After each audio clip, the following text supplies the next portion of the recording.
amigos rotarianos, já participei de várias ações, junto ao Rotary Club de São Paulo e ao Rotary Club, na minha percepção, naquilo que eu acredito, tem sempre um papel social muito importante.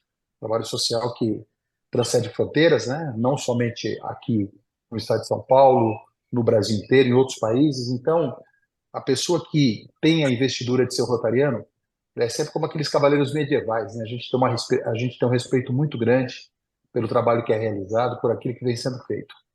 Quero estender também e cumprimentar meu querido colega de profissão, Roberto Souza, que hoje é o aniversariante, confere? É, é hoje o aniversariante. Meus parabéns a você, Roberto, que Deus possa te cobrir de bênçãos, possa trazer muitas coisas boas a você. Você é um batalhador, aquele jovem lá que eu conheci vindo de Piracicaba e que se consagrou na televisão brasileira, trabalhamos juntos no SBT, aliás, quando era TVS. Depois ficamos juntos muitos anos no SBT. Depois o Roberto migrou para outras emissoras também com muito sucesso, como a Rede Record.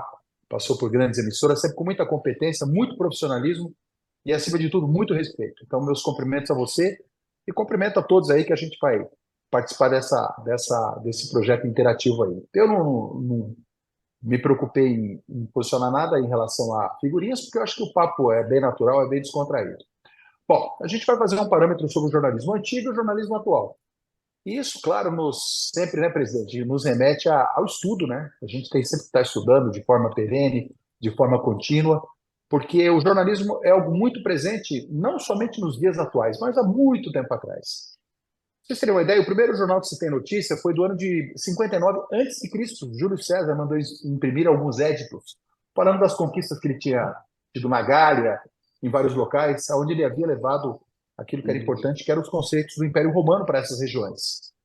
Com o passar do tempo, a gente acompanha também o jornalismo já entrando numa fase que era uma fase muito rudimentar. Para que você fizesse uma Bíblia, copiasse uma Bíblia, eram necessários muitos e muitos anos, eram necessários períodos muito longos para que as pessoas permanecessem em conventos, fazendo aquilo que era importante, né? A multiplicação do cristianismo, a própria, os próprios livros sagrados de outras religiões, do islamismo, do budismo, era muito difícil. Até que, na Idade Média, Gutenberg da Grande Virada,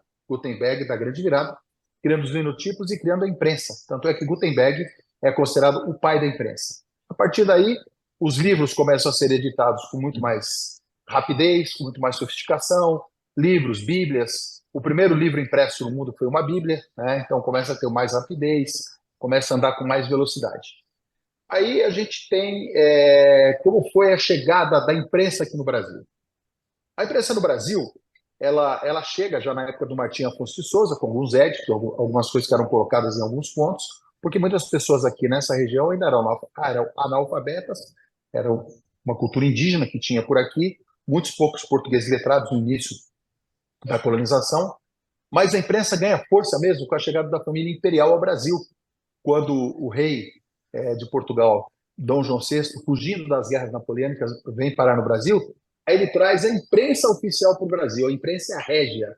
Ele traz a imprensa para cá, aí a imprensa começa a ganhar força, começa a ganhar volume aqui no Brasil, mas com um fato interessante, muita gente pensa que a imprensa passa a se desenvolver com a chegada da família real, mas não, porque aqui já existia o Correio Brasiliense, por incrível que pareça, que era escrito aqui no Brasil, era impresso na Inglaterra e chegava aqui no Brasil de novo de navio. Então, a partir daí, a gente tem toda essa fase da imprensa, e deixando claro que a imprensa não envolve somente o pensamento que nós temos num primeiro momento, eram os jornais, as revistas, depois começa a ser introduzido, o Marconi acaba descobrindo o rádio, então, a partir dos anos, início do século, a gente começa a ter uma participação da imprensa muito fundamentada, que é hoje ainda um elemento muito importante, que foi o rádio. O rádio participou de formas muito abrangentes dentro da imprensa. Tanto é que, para quem era jovem ou para quem, na verdade, soube através dos pais ou através da voz, o rádio teve uma formação muito importante de visibilidade durante a Segunda Guerra Mundial, durante a Primeira e a Segunda Guerra Mundial, como fonte de informação, como informativo, uma maneira de poder conectar as pessoas. Aí a gente vem caminhando um pouco mais para a imprensa aqui através da atualidade. Então, Assis Chateaubriand, que era um magnata das comunicações, trouxe para o Brasil e trouxe para o Brasil o conceito da televisão. Então, eu, Roberto de Souza, a vida inteira nós trabalhamos em televisão, trabalhamos em rádio e televisão, mas durante muitos anos nós vivenciamos a televisão. Então, a imprensa na televisão, ela tornou-se praticamente diária. Hoje, qualquer TV tem os seus telejornais de apresentação, os mais importantes, você tem o Jornal Nacional, você tem aí o Jornal da Record, o Jornal da Bandeirantes, que é o quê? É uma marca registrada de um veículo. Então, a imprensa vem evoluindo. Com o passar do tempo, o rádio, para quem acha que o rádio não evoluiu, muito pelo contrário, o rádio continua bastante atual, continua chegando em lugares. É muito difícil, porque muitas vezes você com a televisão você já não consegue ter toda uma gama de informações ou uma gama de oportunidades para levar uma notícia. O rádio já se torna mais fácil. E para que a gente chegue no real hoje, no que acontece hoje em dia, e já abrindo espaço para quem queira conversar, a gente queira bater papo, um assunto muito importante hoje é o seguinte: as TVs convencionais como elas eram antigamente, essas TVs, elas estão fadadas a um insucesso. Por quê? Porque hoje nós temos as mídias digitais. Olha só, nós aqui nessa interatividade, exatamente dentro das mídias digitais. A gente está conseguindo participar num grupo grande de pessoas, num grupo interessado de rotarianos, para que a gente possa entender vários aspectos relacionados a tudo aquilo que diz respeito à comunicação, aquilo que está relacionado à imprensa. E a gente chega no momento atual, onde nós temos aí as redes sociais, nós temos o advento de muitas coisas que precisam ser checadas com mais intensidade.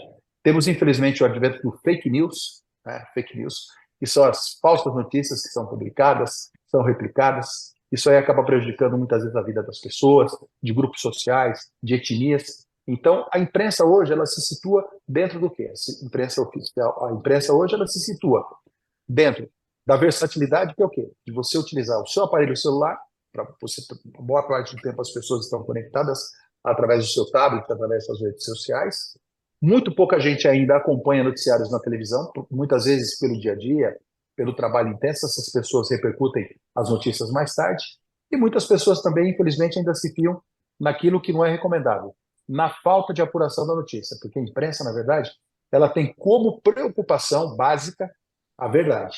Ela tem como preocupação em premissa básica o comprometimento com a verdade, o comprometimento com a sinceridade e o comprometimento com a lealdade entre as pessoas. Que são as ideias que a gente respeita e que a gente divulga aqui. Então, estou à disposição de vocês.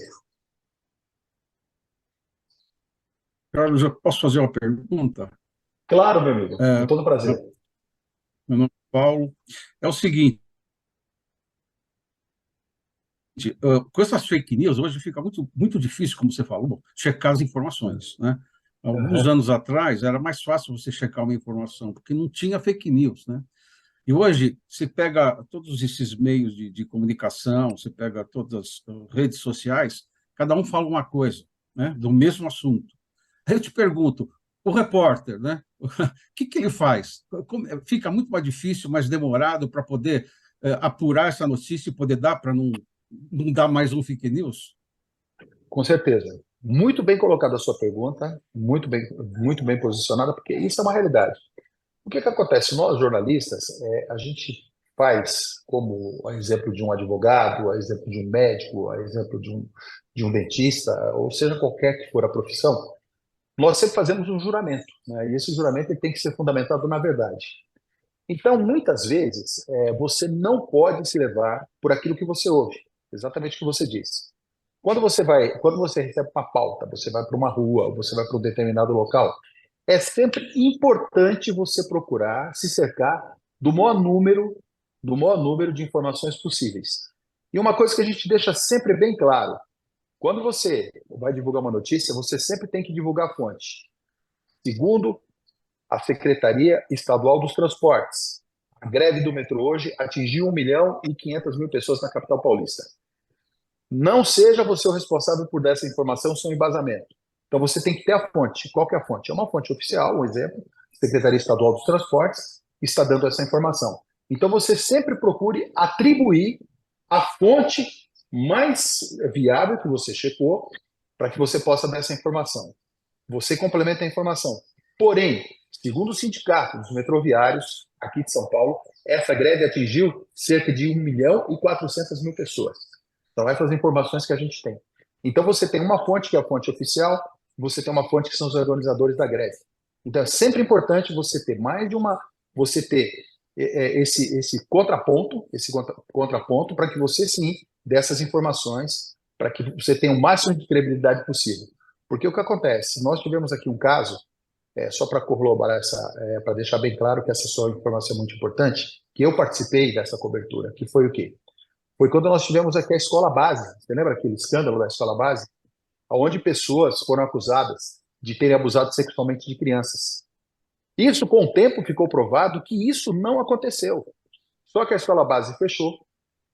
Os responsáveis pela escola base tiveram problemas particulares, perderam seus empregos, muitos perderam as suas famílias, alguns até faleceram diante de toda essa situação. Por quê? Porque, infelizmente, deveria se ter pesquisado mais, deveria ter ouvido mais as pessoas. Então, a gente tem que ter uma preocupação muito, muito grande. A sua pergunta deixa bem claro o seguinte: a preocupação com fake news, a preocupação com aquilo que não deve existir.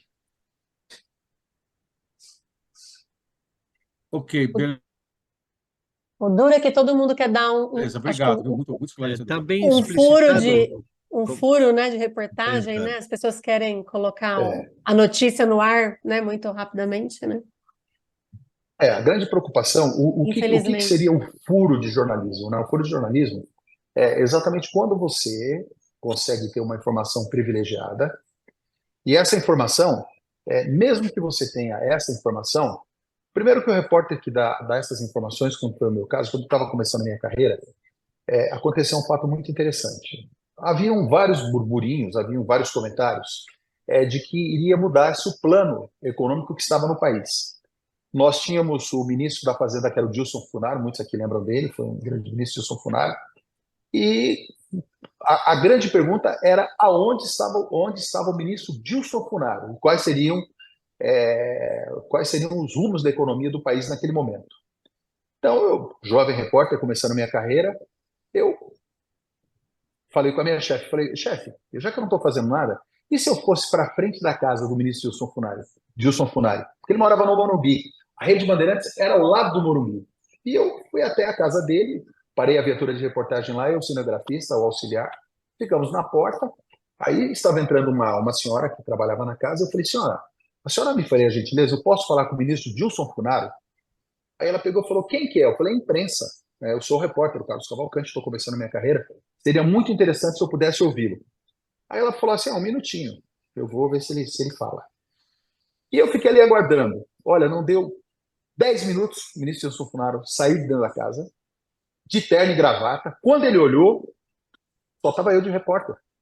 Aí ele pegou e falou, cadê o restante dos seus colegas de imprensa? Eu falei, ministro, eu vim sozinho, eu vim aqui tentar uma informação, eu gostaria que o senhor falasse com relação à política econômica, o que vai ser implantado, o que vai acontecer no país.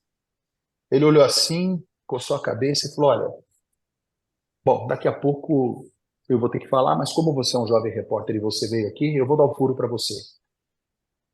A política econômica do país vai mudar, nós vamos entrar num novo ciclo, nós vamos ter o plano cruzado, vamos entrar num novo ciclo.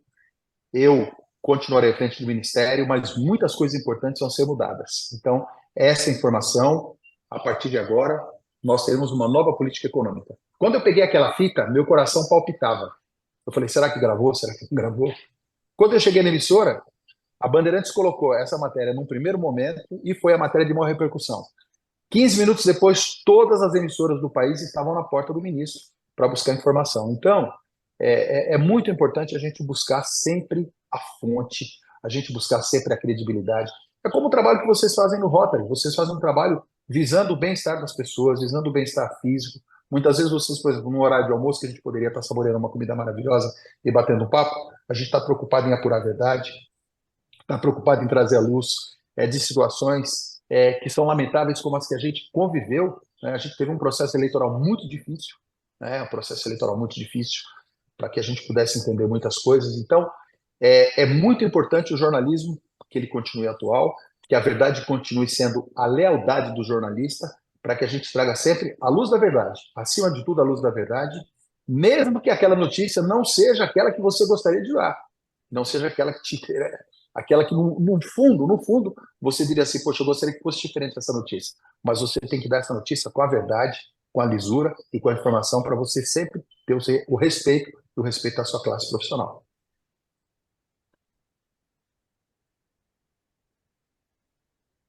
Muito Pois bom, não? Carlos Cavalcante. Tá adiantado, eh, já alinhavando também algumas respostas e que ampliaram até a sua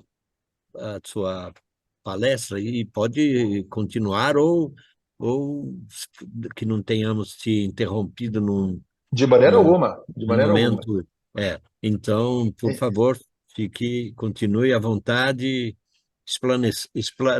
esplanecendo aí mais sobre a, a, a, a a imprensa ontem e hoje, né? Que é muito Bom, bacana. Vocês. perfeito, Posso fazer presidente uma Lino. pergunta? Posso Claro, fazer meu uma... querido, claro, Na verdade, não é disposição, uma claro. pergunta, na Pois verdade, é não. uma afirmação. Quer dizer, hoje, você vê, tem a Record, a Globo, o SBT, enfim, todos os canais de TV, você vê a mesma notícia, ouve a mesma notícia de uma forma diferente.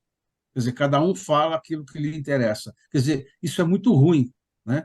Eu acredito que anos atrás não acontecia isso, né? E hoje não. Hoje tem uma TV que vai mais para um partido, a outra TV que vai mais para outra, tem uma que fala que é neutro, mas ela sacode um pouquinho de um lado para o outro. Então, isso também é complicado, porque você pode fazer um levantamento, fazer uma reportagem mostrando uma coisa e aquilo é contra vamos chamar assim, o editorial da TV. Como é que você faz? Olha, Entendeu? você tem toda a razão, isso é uma Eles não põem realidade. no ar eles Isso é não uma põem no ar realidade. porque você falou uma coisa que eles não gostam. Isso é uma realidade. O que que acontece? Por isso que é muito importante você. O Roberto de Souza já passou por isso também. E eu já passei por isso. O que que acontece? Você, acima de tudo, você tem que ter uma coisa muito importante que se chama lisura e honestidade. Então, é muito difícil você, quando trabalha numa emissora, essa emissora tem um determinado ponto de vista e você, dando uma determinada informação, você vai ser contrário a esse ponto de vista.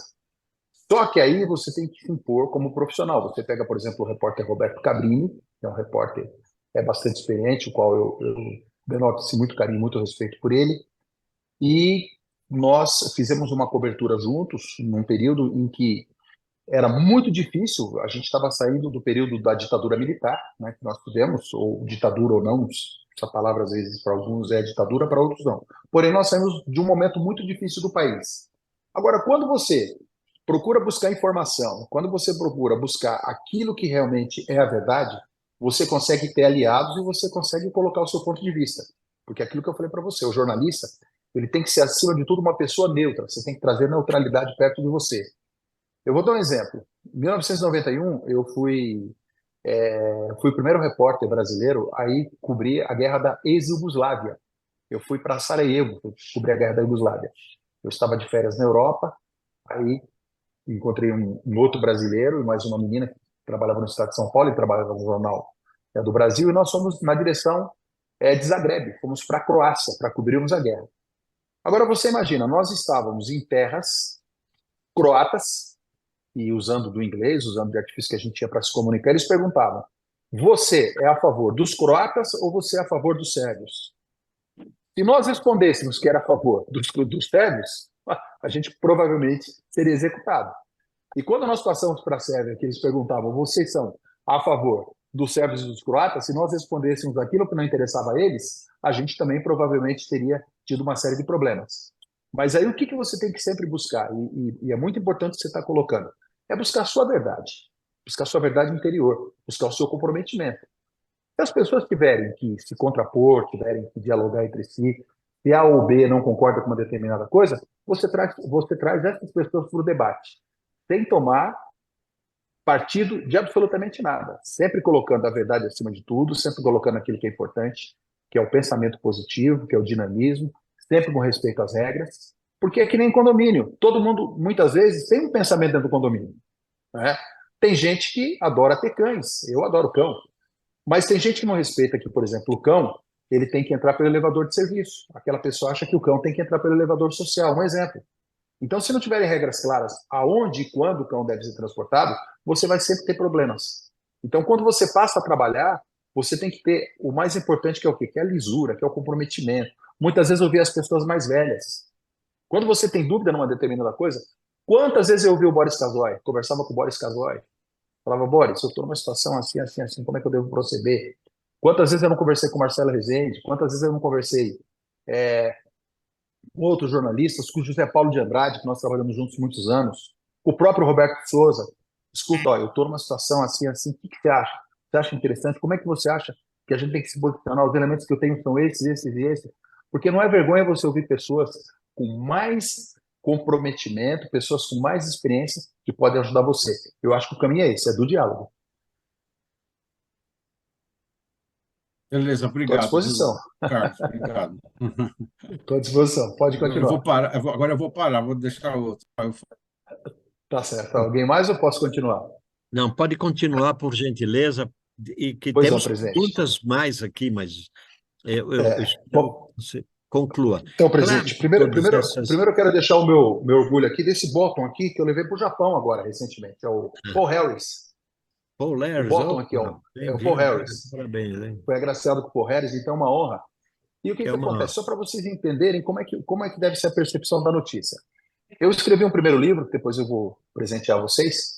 Escrevi um livro chamado Da Favela para o Mundo. Então, foi um livro autobiográfico que eu conto a trajetória de um garoto pobre que saiu de uma favela, engraxou sapatos, vendeu jornais, fez carreto na feira, vendeu limão, e através de muito sacrifício, através da boa educação que os pais me deram em casa, né, do carinho que os meus pais me deram, mesmo morando dentro de uma favela, meu pai era operário, era pintor de paredes, trabalhava, foi trabalhar no departamento de estradas de rodagem, minha mãe era empregada doméstica, e os meus pais sempre me diziam, meu filho, a única forma de você ser alguém na vida é você estudar.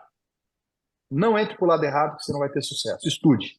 Seja uma pessoa que aprenda com a sua possibilidade de crescer. Isso eu fiz ao longo da minha vida, me tornando um repórter internacional, visitei 94 países, visitei todos os continentes, várias vezes, visitei o mundo e sempre procurando levar a verdade e aprendendo com aquilo que era importante. Então, eu escrevi esse livro da favela para o mundo. O livro tornou-se um best-seller. Foi lançado na Bienal Internacional do Livro no ano passado. Já está praticamente esgotado. O livro já foi vendido há 2 anos atrás. E eu, conversando com a minha esposa, Annalise Sito, que é descendente de japoneses, eu resolvi escrever um segundo livro sobre a emigração japonesa, porque a gente ouve muito falar, presidente, de brasileiros descendentes de japoneses que saíram do Brasil para recomeçar a vida lá fora, de onde vieram seus antepassados, que a imigração japonesa começou no Brasil em 1908, e esses brasileiros foram para a emigração a partir dos anos 90. E o que eu fiz? Pedi demissão dos empregos que eu tinha aqui, saí daqui junto com a minha esposa e nós fomos trabalhar como decassegues. Fomos trabalhar dentro de uma fábrica no Japão. Uma das maiores montadoras do Japão aceitou o nosso projeto, eu fui trabalhar. Nós trabalhávamos uma média de 12 horas por dia, um trabalho muito sério, um trabalho muito compenetrado. Trabalhávamos durante uma semana 12 horas durante o dia, na semana seguinte 12 horas durante a noite, e nós ficamos 6 meses lá para concluirmos o livro. Então já estamos com esse livro. E aí, buscando novamente essa informação que eu estou dando para vocês, a semana que vem eu já viajo para Angola e Moçambique para escrever um outro livro sobre a chegada dos negros aqui no Brasil. Como é que eles chegaram, de onde eles saíram, como é que foi. Porque a gente ouve muitas histórias, mas na realidade a gente não sabe qual é. Então você tem que se fundamentar de documentos, você tem que ir em lugares, você tem que buscar essas informações. Então minha vida tem sido isso. É buscar em loco, sentindo na pele aquilo que realmente faz parte do jornalismo verdade. Esse tem sido o meu caminho.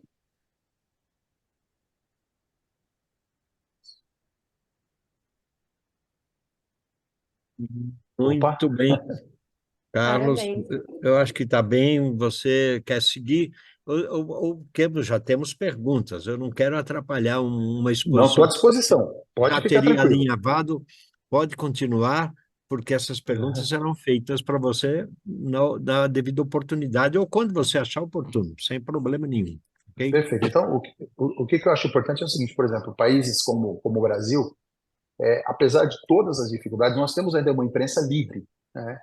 E o que pesa hoje dentro da imprensa, muitas vezes, é a contaminação. A contaminação.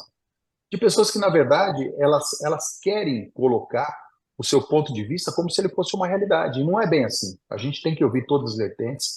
senhor preside hoje um dos Rotaries mais importantes do país, né? O senhor tem um grupo de conselheiros, exatamente para que o senhor possa ouvir todas as opiniões relacionadas a um determinado assunto. Isso chama-se diálogo.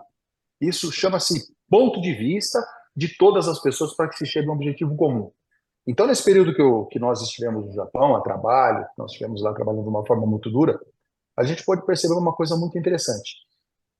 A realidade da imprensa, ela é universal. A imprensa torna-se universal quando você tem que ter o cuidado de apurar as informações, você tem que ter o cuidado de entender que muitas vezes a boa política nem sempre ela tem espaço no veículo de comunicação, nem sempre ela tem espaço. Muitas vezes a má política ela funciona como uma arma, porque tem até aquele velho ditado, né, que uma mentira contada 40 vezes torna-se uma realidade, né? Se uma mentira for constantemente colocada, ela pode se tornar uma realidade. Então é contra isso que a gente tem que combater. A gente tem que ter o princípio básico da lisura, a gente tem que ter o princípio básico da liberdade, mas a gente tem que ter o princípio básico daquilo que é importante, que é a condução daquilo que a gente enxerga através de uma visão, não somente dos olhos, mas através daquilo que está por trás da informação. Por exemplo, o Japão. O Japão é tido hoje como uma... todo mundo fala, poxa, o Japão é um país maravilhoso, o Japão não acontece absolutamente nada, o Japão é um país assim fantástico, é o país dos sonhos. Realmente, boa parte do Japão é assim. Mas o meu livro vai mostrar como é que é a vida dura dos brasileiros dentro de uma fábrica no Japão. Muitos brasileiros que trabalham no Japão estão com problemas psicológicos.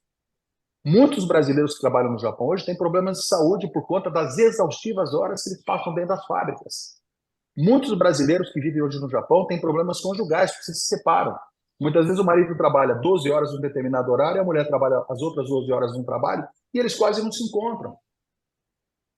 Jovens brasileiros que moram no Japão vão entrar nas universidades. Por quê? Porque tem o problema da língua, tem a dificuldade da língua, tem a dificuldade do idioma. Muitos brasileiros que foram para o Japão nos anos 90, eles envelheceram. Ou seja, eles não têm nem condições de morar no Japão, que é um país essencialmente de trabalho, e eles não têm condições de voltar para o Brasil. Por quê? Porque aqui no Brasil eles também não vão ter chance de trabalhar. Porque já estão com uma idade mais avançada. E o Brasil hoje passa por essa situação. O Japão ainda, com 60, 65, 70 anos, 80 anos, você consegue trabalhar. E o Brasil já não consegue mais. Eu vou dar um exemplo para vocês entenderem o que significa verdade e o que significa comprometimento. Quando nós estávamos morando no alojamento, na região do Ikugawa, no Japão, logo que nós chegamos, houve um taifun no Japão, uma tempestade muito forte, que foi anunciada, porque o centro de meteorologia japonês é muito concreto, muito consistente em relação a isso. E o que acontece? Na primeira semana, o taifun chegou, muito vento e tudo mais, mas na segunda semana, o taifun chegou. E lá os japoneses têm uma preocupação muito grande com o recolhimento do lixo. O lixo tem que ser selecionado, tem que ser colocado em pontos adequados para que não seja descartado. Eles são muito rigorosos em relação a isso. E 5 horas da manhã, 4h30 da manhã, eu comecei a ouvir barulho de alguém que estava fazendo o recolhimento do lixo. Eu falei para minha esposa, como tem muito lixo aqui no condomínio onde a gente mora, tudo organizadinho, eu vou ajudar a pessoa. Ela falou, não, mas está chovendo muito, está ventando. Eu falei, não, mas eu vou lá. Presidente, eu saí, botei uma roupa, já uniforme que eu iria trabalhar, saí. Quando eu vejo um senhor fazendo recolhimento do lixo, e eu me prontifiquei, não comecei a resistir, não precisa, não. Eu aprendi um pouco de japonês, não. Aí eu falei, não, pode ajudar. Fui, eu ajudei, organizei lá tudo direitinho. O que acontece? Passados mais ou menos 3 dias, quando eu estava na fábrica, na incubadora que eu estava trabalhando, eu vi essa pessoa chegar com um capacete diferenciado, mostrando que ele era a mesma pessoa, tinha um nível assim muito diferenciado das pessoas normais, e ele olhou para mim e me reconheceu. Me reconheceu e veio, me cumprimentou, deu a mão, perguntou de onde eu era, eu falei que era brasileiro, por Arudinho, aí falei que era brasileiro, eu falei meu nome para ele e tudo mais. Conclusão da história. Esse senhor que vai estar no meu livro tem 91 anos. 91 anos! E faz parte do conselho gestor de uma das maiores montadoras do mundo. Então, o que a gente precisa hoje no país é isso que a gente está fazendo agora. É a gente arregaçar as mangas, a gente poder trabalhar, buscar a verdade, buscar a informação, doa quem lê, porque ao longo do caminho a gente vai sempre encontrar com dificuldades e vai sempre encontrar vendavais, terremotos, furacões, que muitas vezes não nos deixam ver a verdade. Agora, se eu não tivesse me desafiado, eu não teria conhecido essa pessoa excepcional. Essa é uma das histórias que vai fazer parte do livro. Muito bem colocado. Eu acho que foi bastante extenso. Eu já tenho algumas questões aqui e é interessante. O Gilberto, nosso O áudio companheiro caiu. aqui, ele pergunta sobre a Presidente, ele não censura está à ouvindo. imprensa. Ele não está ouvindo mais. Ah, não está ouvindo? Eu agora estou prejudicado aqui, porque O para mim está chat. tudo ativo aqui. E agora? Oi, pode falar.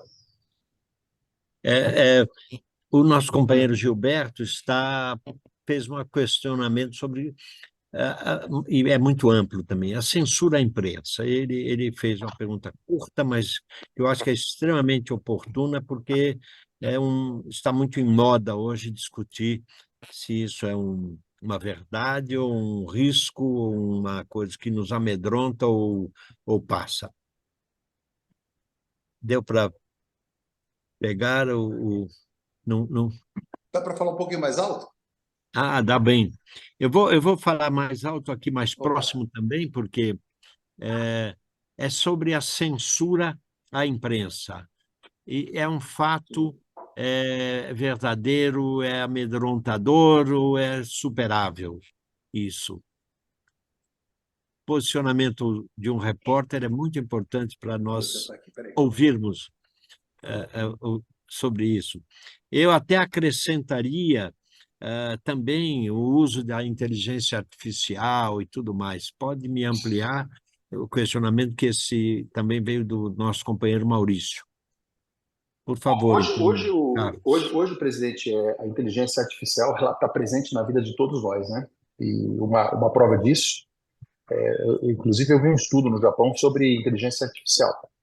E eu procurei conversar com pessoas com mais experiência nesse sentido, e um professor que trabalha hoje no Japão com inteligência artificial, inclusive da Universidade Federal lá do Pará, o professor Marcelo Gonçalves, ele me explicou o seguinte: a inteligência artificial ela está presente na vida da gente. Um exemplo muito prático da inteligência artificial é hoje a utilização que nós temos dos localizadores, né? Então, quando o senhor vai fazer uma viagem hoje, o senhor coloca o Waze, né? O senhor coloca o Waze no carro, o senhor coloca ali, digita para o local onde o senhor vai, o senhor tem uma voz que comanda: olha, o senhor vai entrar à direita, o senhor vai entrar à esquerda, o senhor vai em frente, o senhor 2 quilômetros tem um posto de gasolina, e etc. Então, esse é um dos exemplos da inteligência artificial. E a inteligência artificial ela tem que ser usada hoje de uma forma muito prudente, tem que ser utilizada hoje de uma forma muito consistente, porque a facilidade que a gente tem hoje de conexões, a facilidade que a gente tem hoje de poder usar a inteligência artificial, a facilidade que a gente tem hoje dos mecanismos como esse que a gente está tendo de interatividade, isso aí também pode ser uma armadilha. O senhor mesmo comentou no início, a gente tem facilidades, mas a gente tem dificuldades. Um exemplo disso: o senhor de repente está na sua casa, está na sua residência. Isso acontece muitas vezes com pessoas com mais idade e pode acontecer conosco, que quase aconteceu comigo. De repente alguém liga para o senhor e fala assim: doutor Irineu, bom dia, bom dia. Olha, nós estamos notando aqui, e aquele barulho de banco atrás, aquele barulho de máquinas atrás. Nós somos aqui do setor de controle e segurança aqui do Banco Itaú, e nós estamos notando aqui algumas movimentações atípicas na sua conta bancária. O senhor acaba de fazer um Pix de 14 mil reais? Não, não. De imediato o senhor fala: não, eu não fiz esse Pix. Ó, só um minutinho. Aí continua aquele barulho de banco. Olha, nós acabamos de detectar que acabou de entrar outro Pix na sua conta de 22 mil reais. Nós podemos liberar? O senhor vai falar: não, impossível, eu não estou fazendo esses Pix aqui. Só mais um minutinho. Tem mais uma aqui de 7 mil reais. Compra de pneus. O senhor está comprando pneus agora? Está numa loja comprando pneus? Não, não sou. Então eu vou remeter o link para o senhor, por gentileza, para que o senhor possa acessar. O senhor clica nesse link, o senhor faz uma comunicação conosco, passa todos os dados. Quando o senhor clica naquele link, infelizmente, todos os seus dados já foram roubados e aí está dado o golpe. Então, a inteligência artificial ela pode ser usada no sentido positivo, nesse comprometimento positivo, ou no comprometimento negativo. Então, para a Para o nossa bem e para o geração, mal, né? para o bem ou Para o para o bem mal, e para o mal, Carlos. Esse é a o geração, cuidado.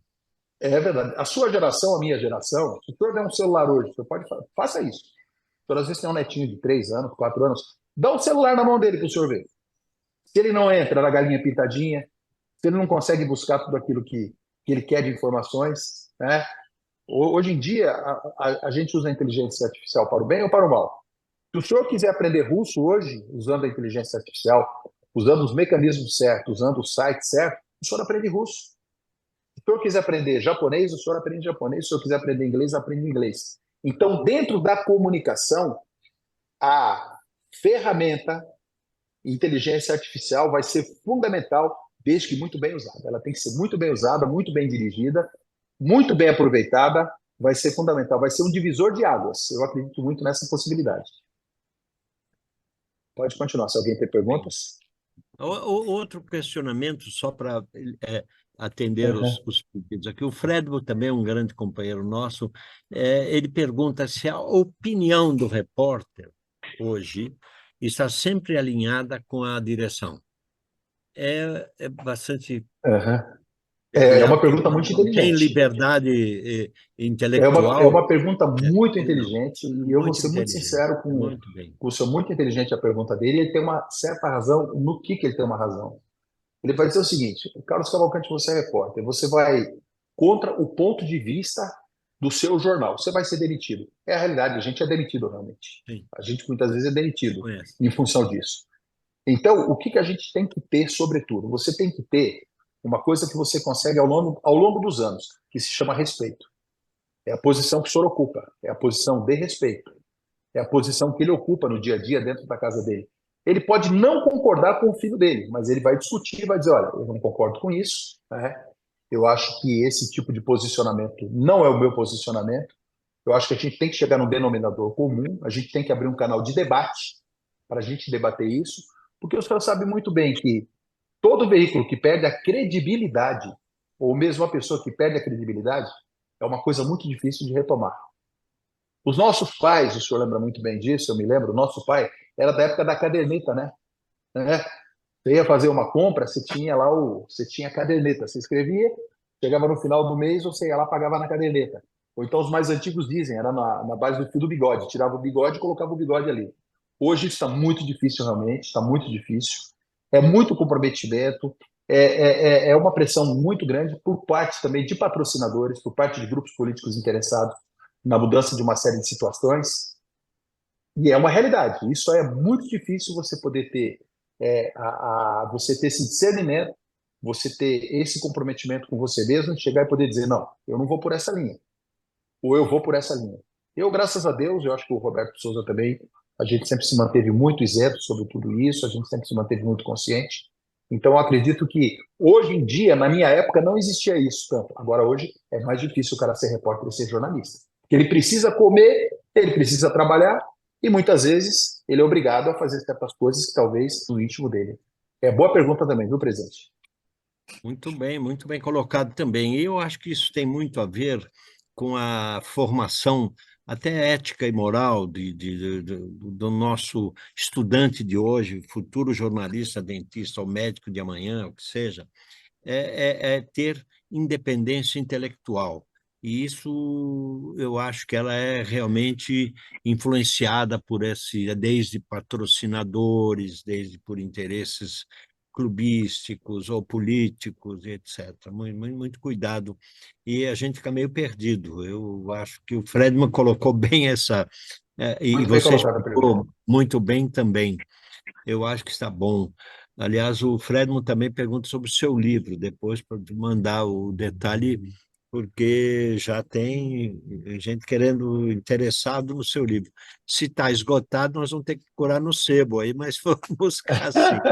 Não, mas eu vou conversar com o Roberto Souza, a gente vai disponibilizar sim, Isso, por favor. vai ser uma honra. E o que acontece? Aquilo que eu volto a repetir.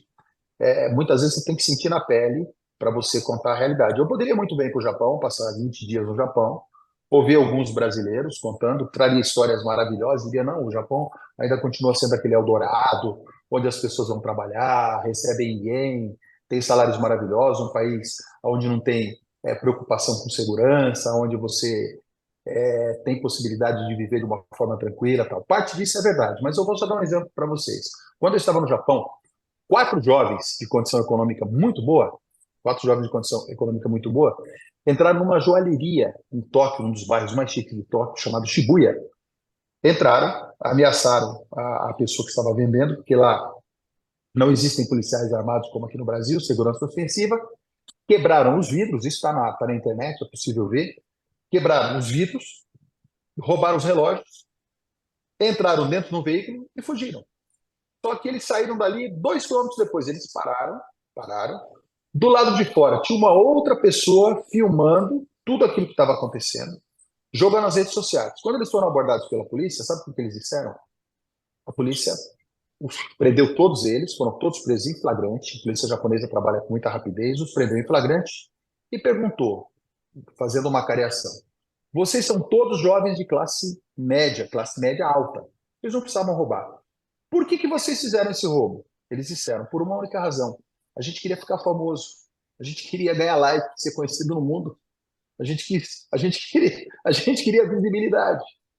Uma outra vez, eu entrei num trem na Suíça, num trem em Zurique, e um grupo de jovens, todos assim jovens suíços, jovens assim de colégio, simplesmente se recusaram a pagar a passagem, não queriam pagar a passagem. E o condutor, de uma forma muito educada, falou: não, vocês são obrigados a pagar a passagem, senão eu vou levá-los para a delegacia. Não, a gente faz questão de ir para a delegacia. Aí perguntei para uma pessoa, por que eles fazem isso? Contestação. Eles querem ter uma forma de contestação. Então, hoje, cabe a nós, cabe ao Rotary, que faz um trabalho excepcional, eu conheço muito bem o trabalho que vocês fazem, a gente dá oportunidade para que as pessoas tenham espaço criativo para poder colocar o seu ponto de vista. Porque aquilo que o senhor falou, o jovem hoje, muitas vezes, ele está represado, ele não consegue expor aquilo que é importante para ele não consegue. Tá existindo, tá faltando, na verdade, uma falta de diálogo muito importante quando um jovem pega uma pessoa com mais experiência, com mais emoção, com mais vivência, para dar algumas informações. Você pode perceber que esse jovem muitas vezes para ouvir. É que muitas vezes a gente que tem um pouco mais de experiência não consegue chegar nesse jovem, e a gente precisa chegar no jovem para conversar com ele, para expor, para ouvir. Então, eu acho que o grande desafio da comunicação hoje, na minha opinião, é a comunicação interativa. É a comunicação o quê? É levar o Rotary para as comunidades, é levar o pensamento do Rotary para as pessoas que precisam, é levar aquilo que vocês têm de organização, aquilo que vocês têm de salto desenvolvimentista ao longo de séculos, ao longo de muitos anos, para as pessoas entenderem, para as pessoas participarem, para as pessoas poderem dar ideias, dar sugestões. Então, a vida da gente é feita de uma mão, a comunicação é feita de 2 mãos, uma mão que vai e outra mão que volta. Então, quando a gente entra nesse fluxo, quando a gente entende isso, quando a gente entende essa lei da vida, a gente vai entender que a gente está se renovando, que a gente está deixando para trás certas verdades que hoje não são mais aceitáveis. Porque um homem de 95 anos recolhendo lixo, tendo hoje um dos homens mais importantes da indústria automobilística japonesa, dando exemplo de vida, de determinação, e aqui no Brasil a gente tem muitos exemplos de homens de 100 anos que trabalham ainda. Homens muito inteligentes aqui no Brasil. Oscar Niemeyer trabalhou até os 104 anos, viveu 104 anos trabalhando. Um dos maiores arquitetos do planeta, talvez o maior arquiteto do mundo. Então, acho que o jornalismo é isso, é alma, é sangue, é determinação. É o dia que você chega em casa, bota a cabeça no travesseiro e fala: não, eu preciso pensar 2 vezes antes dessa notícia, porque estou sendo obrigado, mas eu não vou fazer isso. Eu vou buscar uma outra forma, eu vou ouvir mais, eu vou conversar mais com pessoas para transformar aquilo que poderia ser uma coisa negativa numa coisa positiva, porque uma inverdade dita, dificilmente, ela não causa danos para as pessoas, presidente. Muito bom, Carlos. Eu acho que, infelizmente, o tempo está se esgotando. Já me deram cartão amarelo aqui algumas vezes. Aqui tem as meninas aí. Tem que agradecer. Eu queria agradecer a você, foi extremamente importante, você trouxe tantas verdades que só quem está desse outro lado da vida e tão variada, né, é que pode ter acesso. Mas agradeço muito e foi uma palestra muito proveitosa para nós todos. E eu dou algum tempo para vocês, fazer algum encerramento mas Eu vamos. quero agradecer aos meus companheiros rotarianos, as pessoas que tiveram carinho. Muita gente também acompanhou através das minhas redes sociais, né? Quero agradecer todas as pessoas que acompanharam nas minhas redes sociais. E quero também pedir para as pessoas entrarem no meu canal do YouTube, né? Porque no meu canal do YouTube tem todas as aventuras que eu e minha esposa vivemos no Japão até recentemente. Então, tem muitas histórias lá do Japão. Agora eu vou para uma missão humanitária lá em Angola, né? Vou fazer um trabalho lá em Angola, uma missão humanitária que já vai ser o 3º livro, né, que a gente vai estar escrevendo sobre essa missão humanitária. E quero dizer também do meu orgulho de ter esse broche aqui, todo lugar do mundo que eu vou, Eu tenho um broche aqui do Paul Harris, né? Qualquer lugar do planeta que eu já estive ou eu vou, eu levo o pensamento do Rotary, que é um pensamento evolutivo, é um pensamento de compartilhamento, é um pensamento de união, baseado em princípios que, se fossem minimamente seguidos hoje, a gente teria um outro país, a gente teria uma outra organização, a gente teria a fome e o desejo da gente crescer cada vez mais. Então, parabéns ao trabalho excepcional que vocês fazem. Podem contar comigo. Toda vez que vocês precisarem, presencialmente, fisicamente ou através das redes sociais, eu quero estar ao lado dos irmãos